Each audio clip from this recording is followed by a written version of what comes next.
Good afternoon, everyone. I'm Bill Holder, and it's been a tremendous honor to serve as president of the USC chapter of the Honor Society Phi Kappa Phi during this academic year. This has been a year like no other for our campus community.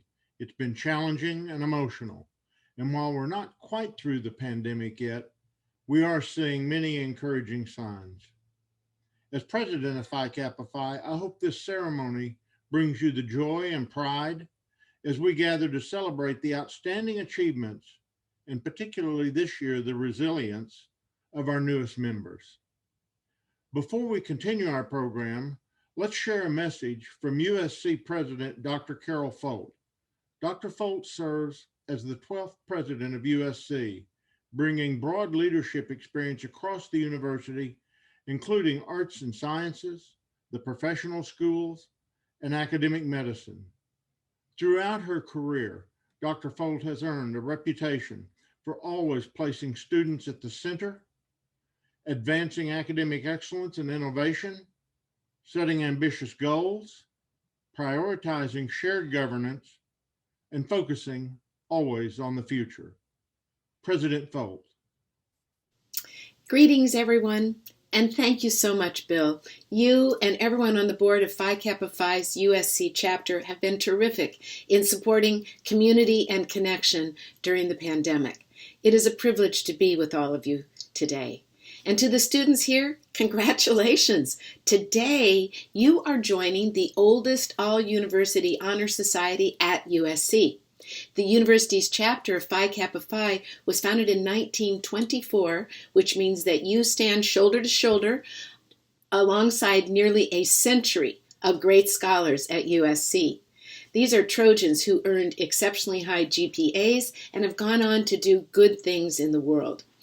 There are 244 of you graduating today, and you represent a broad range of majors, including accounting, deaf studies, environmental studies, health promotion and disease prevention, mechanical engineering, and social work, just to name a handful of the 75 majors. It's fitting that USC Libraries is Phi Kappa Phi's home at USC, given the interdisciplinary nature of the society and the library. Nationwide, you're also linking arms with so many leaders who have achieved great things in their professions after earning the Phi Kappa Phi distinction. This includes innovators like George Olah, the late Nobel Prize-winning chemist who had a 40-year career at USC Dornsife. It also includes the great opera singer Renee Fleming and the late Supreme Court Justice Ruth Bader Ginsburg.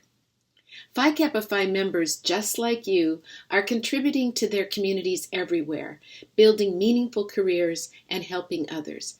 And I am certain you're going to follow in that path. I know this has been a challenging year and a half. The pandemic is still bringing so much pain and suffering around the world, and we're seeing its most destructive effects right now in India, and we're just sending our hearts' good wishes to all of the friends and family of USC in India. We've all had to come together, and time again, you have done just that, not just during the pandemic, but throughout your time at USC. You looked around you and you asked, how can I help? One of you served as a Persian and Dar translator for Iranian and Afghan women refugees at the Melissa Network, and is now translating the women's collected poems. Another one of you researched the efficacy of the Paycheck Protection Plan for the Federal Reserve Board, interned for 2 California senators, and led pre-calculus sessions for high school students in under-resourced communities. This is so inspiring, and that is just 2 stories that I could tell about all of you. Each of you has your own story. Each of you has kept your academic dreams on track during the pandemic and social upheaval. Your resilience and your hard work has paid off. And so we want to celebrate this important achievement in your academic life. And let's remember everyone who has been with you along the way. The inspiring teachers and staff, your mentors, family members, loved ones, and friends. Their support made a world of difference. So, congratulations again on your election to Phi Kappa Phi. And to those of you graduating this year, a very special congratulations. We wish you continued success, stay in touch, and remember to always fight on. Thank you, President Folk, for being a key and inspiring part of our ceremony and for helping us honor our 2021 initiates and awardees. I know the President is as proud of our new initiates as we are. And to all of you with us today, your participation makes this such an inspiring celebration of discovery and scholarship. Thanks to all of you for sharing this occasion with us. Today, we gather to initiate candidates into the Honor Society of Phi Kappa Phi. These individuals have been chosen on the basis of exemplary scholarship and character, and we are pleased that each has elected to become a part of this century-old group of scholars and professionals of distinction. As President Folk mentioned, our members have served in the White House, in Congress, and as members of the Supreme Court. They have won Nobel Prizes, Pulitzer Prizes, countless other national and international awards. Phi Kappa Phi is proud to include among its membership thousands of people who make a difference in the communities where they study, live, and work. Phi Kappa Phi is the oldest all-university honor society nationally and at USC, as President Folk mentioned. We initiate members from every academic field, and the society has more than 300 individual chapters in the United States, Puerto Rico, and the Philippines. The USC chapter was founded in 1924. In addition to this annual spring ceremony, we hold a fall recognition ceremony at which we recognize students who completed their first year with exemplary results and initiate outstanding juniors to full membership. We also recognize outstanding work by students and faculties at the annual honors convocation, which took place a few weeks ago. Through these and other events, the society nurtures a community of intellectual and creative achievement. Today, we will initiate into that community a group of incredibly talented and deserving new members. To those initiates, we say, we are proud to honor you, and we are confident that you will support our traditions of excellence and a love of learning throughout your academic lives and your professional careers. To begin our program, please welcome Phi Kappa Phi board member, Professor Richard Flagel. Richard is Associate Dean for undergraduate programs in the USC Dornsife College of Letters, Arts, and Sciences, where he manages university-wide academic programs and directs the USC General Education and Freshman Seminar programs. He is a former president of our USC Phi Kappa Phi chapter, and today he will introduce our 2021 keynote speaker, Richard. Thank you, Bill. Good afternoon, everyone. I am honored and delighted to introduce our keynote speaker today, Professor Emily Hodgson Anderson. Professor Anderson was recently appointed as Dornsife College Dean of Undergraduate Education, following terms as Dean's Leadership Fellow for Graduate and Professional Education, and also the Dean's Leadership Fellow in the Humanities. She's also served for 8 years as Director of the Graduate Studies in the Department of English, my own department. Emily studies 18th century British literature and culture and has earned fellowships from the Andrew W. Mellon Foundation, from the British Academy, and the Huntington Library. Her publications include the book Shakespeare and the Legacy of Loss, articles and essays in the Times Literary Supplement, the Los Angeles Review of Books, and many academic journals. Please join me today in welcoming Emily Hodgson Anderson to deliver our 2021 Phi Kappa Phi Keynote Address. Emily. Thank you so much, Richard, and thank you for inviting me to participate in this gathering. It's such an honor to meet all of the new inductees, and I just congratulate you and your families immensely for this wonderful achievement.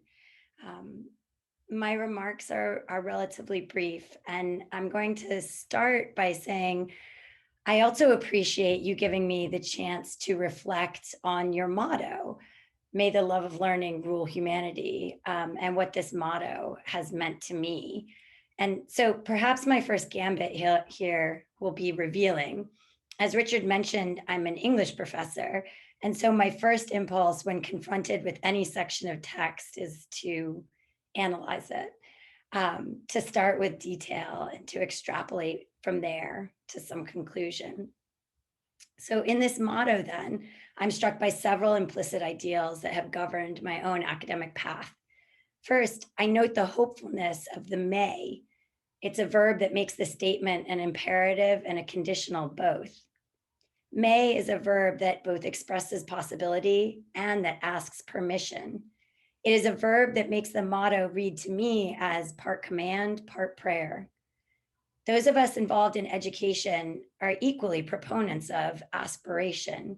We live in the space of potential, and we teach and learn in the hopes that doing so can produce positive change. At least, I hope every time I enter the classroom as a teacher or a student that it may. Next, I notice the word love.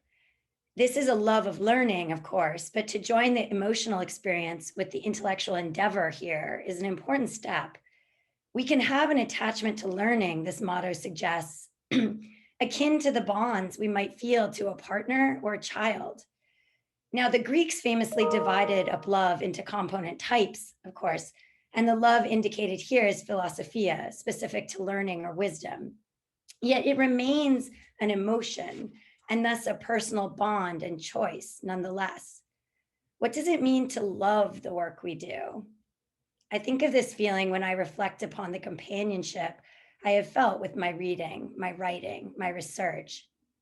I think of this feeling when I realize how, when I'm tracking down ideas, I never feel alone. Such passion, this motto then goes on to hope, may exert a governing force. Humanity as a group of kindred souls, or as a characteristic linking kindred souls who all share the capacity to be humane, will be subjects to this passion, this ruling love of learning, this drive. Humanity indeed may be defined as such in that it is produced by the governance of this precedent love. Think about it. A group of souls ruled by an alternative desire, a love of power, a love of wealth, may not fit the mold for humanity at all. As a humanist specifically, I'm moved by that final thought, that what I do and study not only probes, but has the ability to produce those characteristics that render us humane. On a related front, the central idea behind the liberal arts education in the classical world was that a full range of knowledge was necessary to the functioning of a free society. A love of learning in all its forms would thus govern us to set us free. In theory, this idea is the source of the liberal in liberal arts, which shares a Latin root with the word liberty today.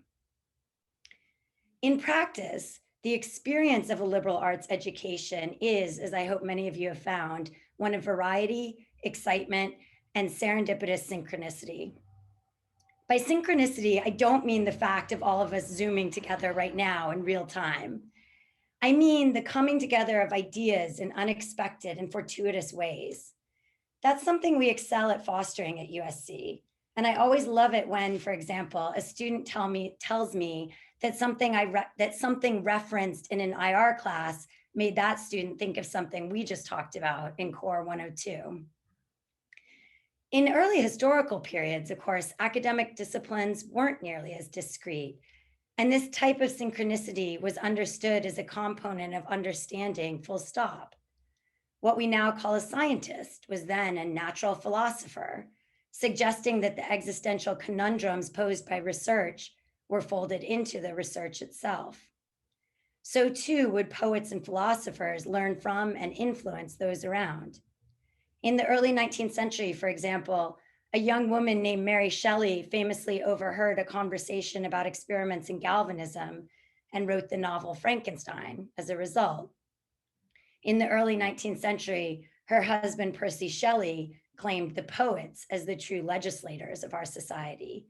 And I thought of his statement again during our most recent inauguration while watching Amanda Gorman sway the world. Maybe I became a humanist partly for this reason, that it involved a group of disciplines predicated on existential inquiry that I could apply to any topic I so desired. Some centuries after Mary Shelley wrote her novel, I found myself a college undergraduate, taking a creative writing course and a course on advanced genetics at the same time. At a loss in one particular assignment, I ended up writing a mock epic about bacterial conjugation, loosely modeled on a similar mock epic by the 18th century satirist Alexander Pope. It may not have had the staying power of Shelley's novel, but it let me see that a love of language could give me the ability to investigate all facets of my world. I still feel this truth, and I still, in my life and work, toggle between specialization in my own fields of research and inquiry into many fields that go beyond. I've loved my new role as Dean of Undergraduate Education for exactly the reason that it gives me access to such a broad swath of others' thoughts. A love of learning means constant exploration, and a love of being a student and a teacher, both. I also think there's an integrity to what we do in academia in exploring knowledge for its own sake, and this is where I will close. We are called upon increasingly and rightfully to make a case to our students and administrators regarding the applications of what it is we learn and teach. How can this work in a classroom translate to that professional skill, that salary, that job? As a parent, I'm sure I'll be asking those questions of my children soon enough, and I'll want them to have answers to these questions, or at least thoughts. And yet I'd also tell them, as I'll end by telling you, that there are times and places in life in which a love of learning can be a governing mandate on its own terms. One of my favorite literary protagonists muses on this fact from an admitted position of privilege that makes him perhaps unpopular today. He's the aristocratic British detective in Dorothy Sayers' 20th century detective novels. And for the white, wealthy lord who has no need of income to muse upon the escapist qualities of the university pushes buttons in me now that it didn't as a child. He can escape from the unpleasantnesses of the world, whereas others don't have that option. And indeed, when Sayers wrote her novels, women had only recently achieved that option themselves. Still, what I hear him saying in the quote that I'll share with you is more that the love of learning espoused by the university has the ability to model a type of humanity that can hopefully spread outward, rendering escape unnecessary and giving us a much needed system of checks and balances on an environment increasingly saturated with indirection, manipulation, rhetorical persuasion, and quote unquote fake news. God, how I loathe haste and violence and all that ghastly, slippery cleverness, her protagonist, Lord Peter, laments while back at Oxford to solve a case. Unsound, unscholarly, insincere, nothing but propaganda and special pleading, and quote, what do we get out of this? If only one could root oneself in here, among the grass and stones, and do something worth doing, even if it was only restoring a lost breathing for the love of the job and nothing else. In this year that we transition between political administrations, in this year that we emerge from a suffocating global pandemic, I wish you all a summer of sound, sincere, scholarly research. And I wish you a fall to root yourself back down amongst your students, your teachers, and your books, to take a breath and to share this lost breathing, which we have all so missed, with the world. Thank you. Great. Thank you, Professor Anderson, for that truly inspiring talk. I want you to know I now understand our motto better than I have before. I appreciate it and also the grassy fields in which we work together. So thank you again for that. It is now my privilege to initiate you as a new member of the USC chapter of the Honor Society of Phi Kappa Phi. So please repeat with me the affirmation of membership. We'll see how this goes on Zoom, but we're going to do our best, okay? I'll pause after each element so you can repeat it after me. in response to the honor bestowed on me in response to the honor bestowed on me by my election to Phi Kappa Phi, by my election to Phi Kappa Phi, I shall continue to uphold the motto of Phi Kappa Phi, I shall continue to uphold the motto of Phi Kappa Phi, that the love of learning rule humanity. that the love of learning rule humanity. By virtue of your character, your scholarship, and your service to the university, it is my honor to declare you to be a member in good standing of the Honor Society of Phi Kappa Phi. Were we in person, I would shake your hand and present you with your Phi Kappa Phi membership pin. You will receive it as soon as we can get it together to deliver it to you. But welcome to the society. And until then, congratulations. And thank you so much for joining us this afternoon and giving us a wonderful talk. Thanks a lot. Thank you. Thank you, Richard. I'm so honored. Thank you. Now, to present our 2021 Phi Kappa Phi Summer Scholarships and Franklin Fellowships, I'd like to introduce my board colleague, Professor Doris Sung. Professor Sung is the Director of Undergraduate Architecture Programs at the USC School of Architecture.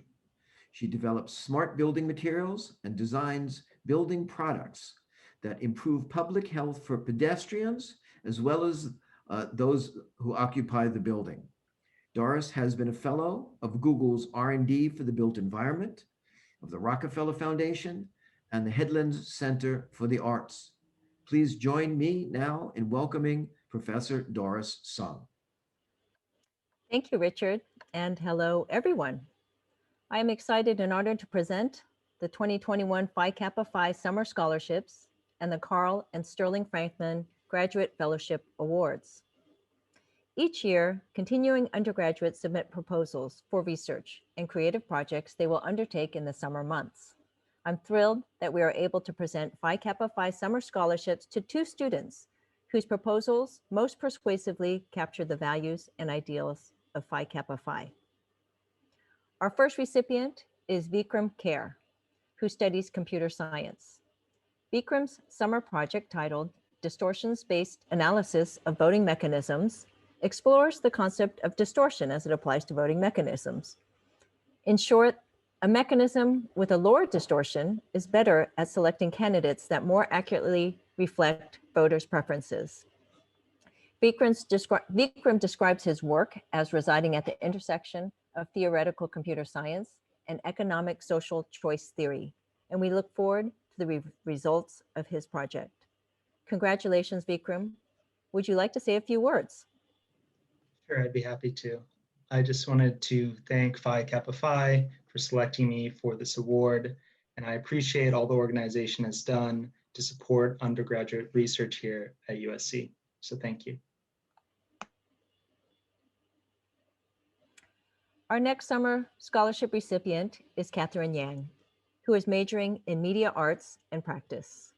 Katherine's project, titled A Global Language, is an interactive visualization tool that examines the etymological history of the English language.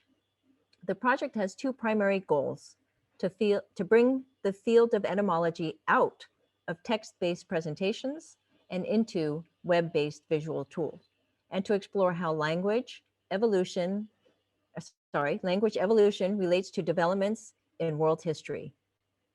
Katherine is not able to be here today, but we look forward to learning from her work on the many manifestations of English as a global language. Congratulations, Katherine. The criteria for the USC Phi Kappa Phi Carl and Sterling Franklin Fellowship are academic performance that qualifies the applicant for Phi Kappa Phi membership, excellent personal character, participation in community service, and demonstrated leadership ability. The Franklin Fellowship assists recipients in their first year of graduate or professional study.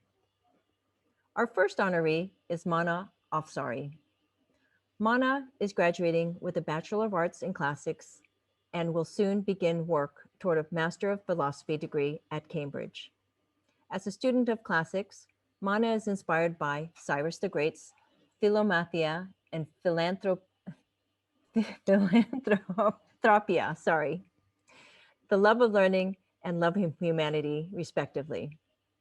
Those ideals align wonderfully with the motto of Phi Kappa Phi, let the love of learning rule humanity. Please join me in welcoming Mana to say a few words about her love of learning and her plans for graduate study. Thank you so much, Dr. Sung. Can you hear me properly, everybody? Yes. Good. All right. I've been having connection issues all day, so I'm glad for the endorsement. So thank you, President Holder and the PKP board for this generous endorsement and faith in my love of learning. USC Phi Kappa Phi has offered me extraordinary support since I was inducted in fall 2017. Many of you are in the position I was 3 years ago, and here is what I know now, having served on this very Phi Kappa Phi board for nearly 2 years, received a summer research scholarship, and now am blessed with the Franklin Fellowship by USC's PKP. Today, you're joining a society which is highly, highly selective, and yet invites serious scholars from every field. Among your colleagues at a top 25 university, you were handpicked for this honor, not for what you study, but for the devotion with which you study it. Given that you all far exceed every quantitative and qualitative standard known to this university, I doubt you even need another accolade, however much it is well-deserved. If you're even here today, I'm sure your work speaks for itself. What you do need, and which will fulfill you long after this ceremony, is character and community. Phi Kappa Phi offers this to you above all. Phi Kappa Phi is a community in service. The real privilege and opportunity of a USC Phi Kappa Phi membership is the ability to fully realize your love of learning and your love of humanity. I work at a nonprofit right now, and I can assure you that very often, important causes, acts of charity, and service opportunities don't materialize simply because there isn't enough funding or friendship to make it happen. PKP will offer you both if you seek it out. After my sophomore year, USC PKP funded my trip to Athens to translate poetry for Iranian and Afghani women. That's how PKP supported my love of humanity. As for the love of learning, USC PKP will generously fund my graduate education at the University of Cambridge. I'll pursue an MPhil in philosophy of religion. So having been raised by Iranian immigrants turned atheist by their experiences in Iran's theocracy, I'm very keen to discern whether and how religious devotion can coexist within a pluralistic and increasingly secularized society. My graduate work, though, essentially will concern a question which I explored as a classics major at USC. What does enchantment and emotion have to do with reason and rationality? How can we re-enchant education and more broadly, our shared experiences without obscuring our ability to critically evaluate and understand the world as scholars? If enchantment is a state of certainty, as Auden said, how can we love learning and still remain uncertain and intellectually humble? On the other hand, how do we allow ourselves to be enchanted by our intellectual passions before taking out our scholarly scalpels? Any university will boast that their programs train students in critical thinking, but where does a student go to discover what they love about thinking? You cannot understand a subject, a person, or an idea until you have appreciated it.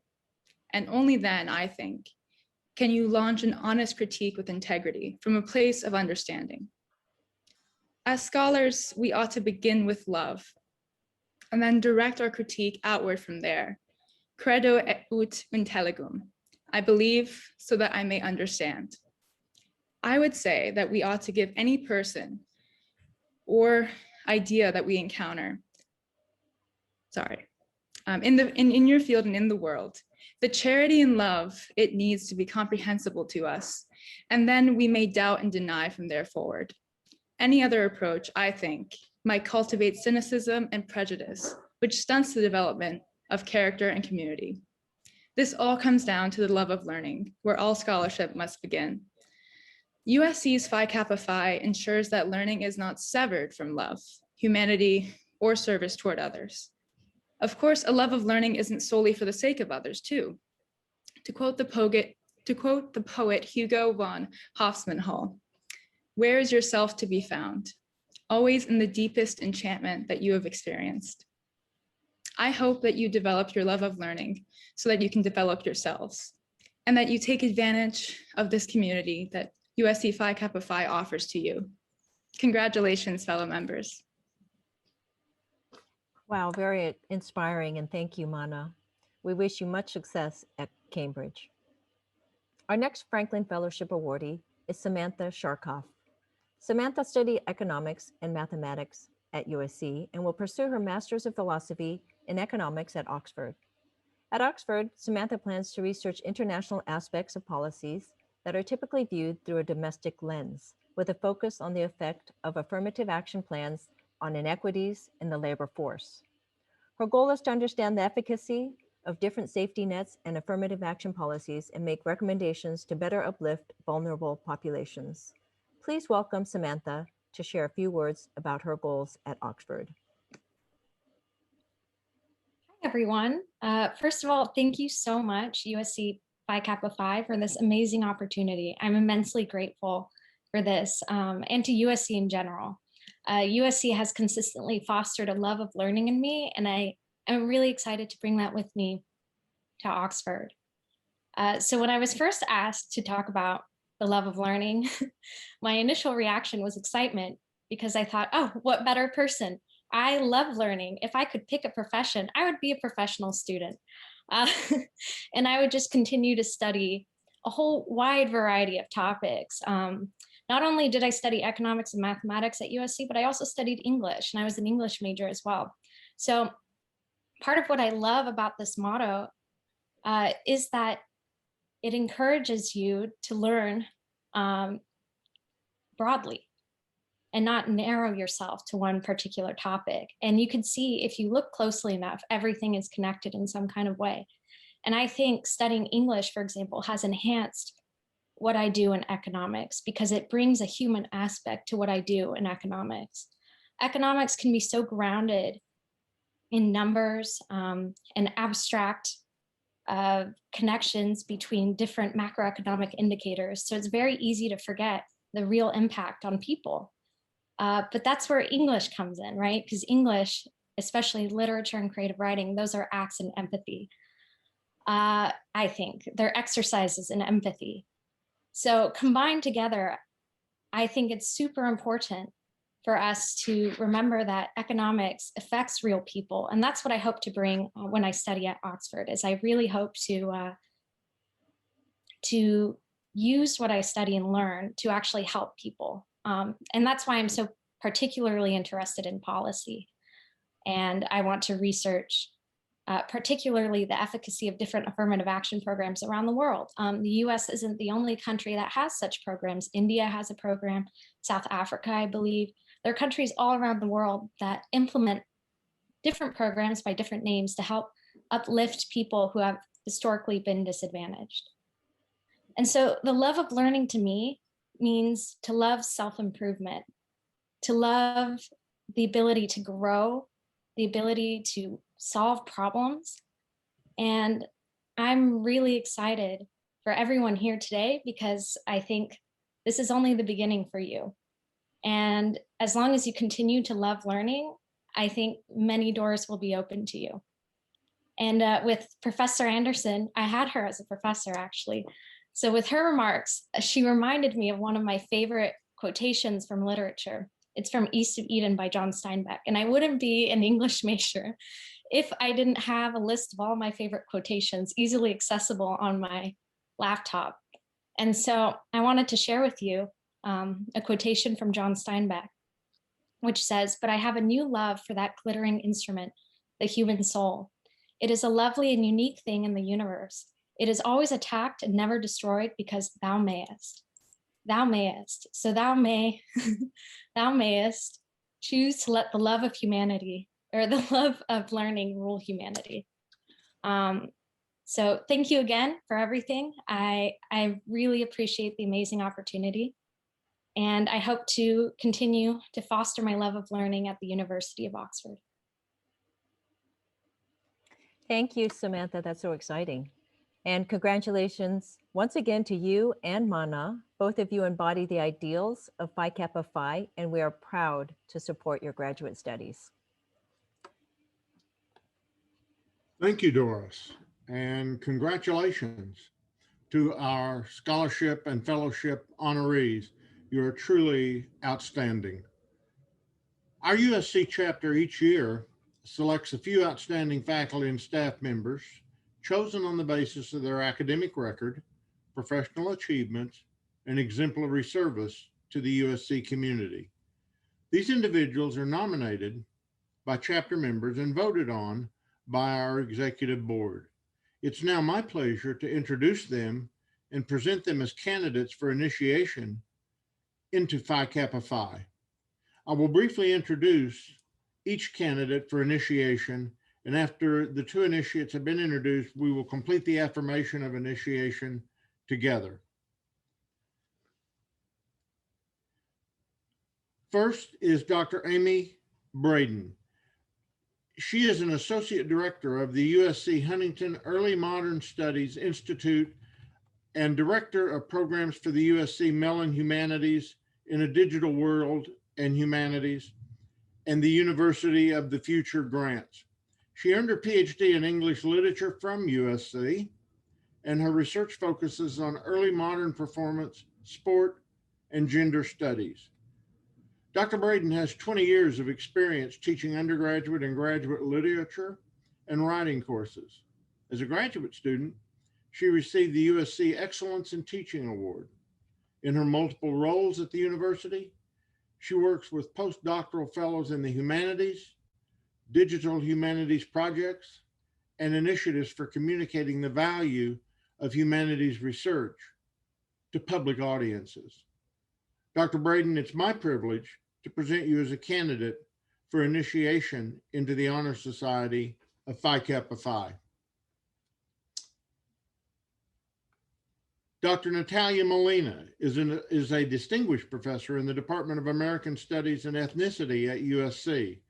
She is the author of 2 award-winning books, How Race is Made in America, Immigration, Citizenship, and the Historical Power of Racial Scripts, and Fit to be Citizens, Public Health and Race in Los Angeles, 1879 through 1940.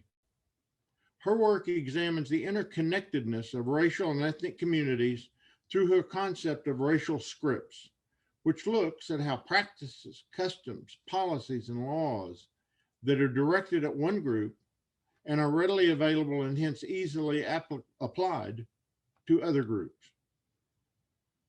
Professor Molina is a 2020 MacArthur Fellow. Her work has been supported by the National Endowment for Humanities, as well as the Ford, Mellon, and Rockefeller Foundations. During her tenure at the University of California, Professor Molina served as Associate Vice Chancellor for Faculty Diversity and Equity. She also served a 6-year term on the board of California Humanities, a nonprofit partner of the National Endowment for the Humanities. Professor Molina, I am honored to present you as a candidate for initiation into the Honor Society Phi Kappa Phi. To both of you, by virtue of your character, scholarship, practice, and service to the university, it is my great privilege to declare you to be members in good standing of the Honor Society of Phi Kappa Phi. Please recite with me the affirmation of membership. As before, we will pause after each element of the affirmation so you can repeat it after me. In response to the honor bestowed on me. In response to the honor bestowed on me. By my election to Phi Kappa Phi. By my election to Phi Kappa Phi. I shall continue to uphold the model of Phi Kappa Phi. I shall continue to uphold the model of Phi Kappa Phi. Let the love of learning rule humanity. Let the love of learning rule humanity. I think you did an excellent job. Just wait and see how hard it is for all the students to say that at once in a few moments. But congratulations. and welcome to Phi Kappa Phi. We're honored to have you as part of our community. Thank you. Thank you. It is now my pleasure to initiate into membership those undergraduates, graduate students, and alumni who have earned this privilege. As you can see by the esteemed students, faculty, and staff we've honored so far today, all of you are joining a truly distinguished community. And as I suggested earlier, this is our first time conducting a large-scale initiation on Zoom. It may result in a wonderful cacophony as we recite the affirmation of initiation together, but it is the Society's custom, and we're going to continue to honor that custom and tradition. So, by virtue of your character and superior scholarship, it is my privilege to declare you all to be members in good standing of the Honor Society of Phi Kappa Phi. All undergraduate and graduate students and alumni with us today for initiation, please unmute your microphones and recite with me the the affirmation of membership. I will pause as before after each element of the affirmation so you can repeat it after me. In response to the honor bestowed on me, In response In response to the honor bestowed on me by my election to Phi Kappa Phi, by my election election to Phi Kappa Phi, I shall continue to uphold the motto of Phi Kappa Phi. I should continue to uphold the motto of Phi Kappa Phi. Let the love of learning rule humanity. Let the love of learning rule humanity. If I can get you to say that last line with me one more time with feeling and a tack on, let the love of learning rule humanity, and fight on. With the love of learning of humanity. Fight on. Well done. Congratulations and welcome to Phi Kappa Phi. It is important then for us to maintain our traditions as closely as possible. And so we will now read aloud the names of the new initiates who RSVP'd for this ceremony as of Tuesday evening. And even though we're not in the Bing Theater as is our traditional ceremony, and we cannot shake your hands individually and personally congratulate you, we want to recognize your initiation by naming you aloud as a new member of Phi Kappa Phi. It is my continued great pleasure to introduce my board colleague, Dr. Karen Hubner, who will conduct the reading of our initiate's name. Karen.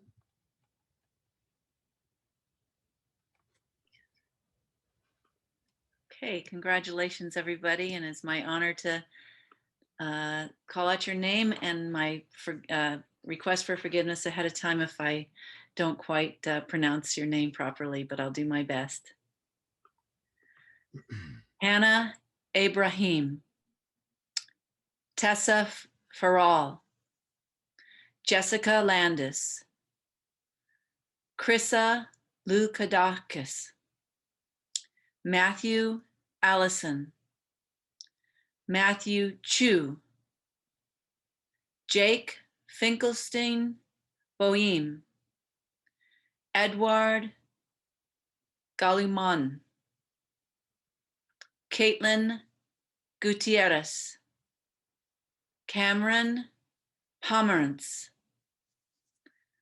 Lexi Shapiro, Molly Solzer, Mingyao Xiang, Jolina Pauline Akalola, Myra Ahmad,